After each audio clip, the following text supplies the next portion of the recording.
जब कोई भारी ट्रक तेज रफ्तार में चलता है और अचानक ब्रेक लगाया जाता है तो सबसे बड़ा खतरा होता है पहियों का लॉक हो जाना। क्योंकि ट्रक का वजन कई टन होता है और अगर पहिए स्लिप करने लगे तो ड्राइवर का कंट्रोल पूरी तरह खत्म हो सकता है। इसी खतरे को कम करने के लिए ट्रकों में एबीएस यानी एंटी लॉक ब्रेकिंग सिस्टम लगाया जाता है। इस पूरे सिस्टम को अगर हम एक फ्लो डायग्राम की तरह देखें तो इसकी शुरुआत होती है व्हील स्पीड सेंसर से। ट्रक के हर पहिए के पास लगा ये सेंसर लगातार ये मापता रहता है कि पहिया कितनी स्पीड से घूम रहा है। जैसे ही ड्राइवर ब्रेक पेडल दबाता है, सामान्य स्थिति में एयर ब्रेक सिस्टम पहियों पर पूरा दबाव डाल देता है। लेकिन अगर किसी पहिए की स्पीड अचानक बहुत तेजी से गिरने लगे, यानी वो लॉक होने के करीब पहुंच जाए, तो व्हील स्पीड सेंसर तुरंत ये बदलाव पकड़ लेता है। ये सेंसर हर सेकंड कई बार डेटा भेजता है और ये डेटा सीधे जाता है ईसीयू यानी इलेक्ट्रॉनिक कंट्रोल यूनिट। सेंसर फिर से उसकी बढ़ती हुई स्पीड को महसूस करता है और ये जानकारी ईसीयू को भेज देता है।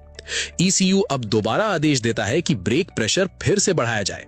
ये पूरा प्रोसेस, ब्रेक प्रेशर कम करना और फिर बढ़ाना, 1 सेकंड में कई बार होता है और ड्राइवर को सिर्फ पैडल में हल्की सी कंपन महसूस होती है। यही तेजी से दबाव को घटाने बढ़ाने की प्रक्रिया ट्रक को स्लिप होने से बचाती है और टायर व सड़क के बीच ग्रिप बनाए रखती है।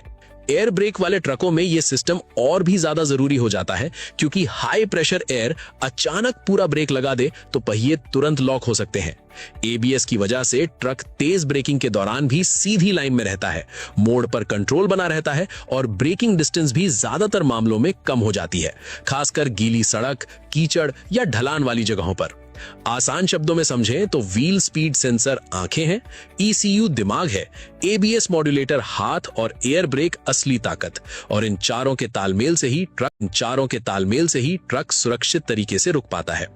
यही कारण है कि आज के भारी ट्रक, बस और ट्रेलर में एबीएस सिर्फ एक फीचर नहीं, बल्कि ड्राइवर, माल और सड़क पर चल रहे बाकी लोगों की सुरक्षा के लिए एक जरूरी जीवन रक्षक सिस्टम बन चुका है।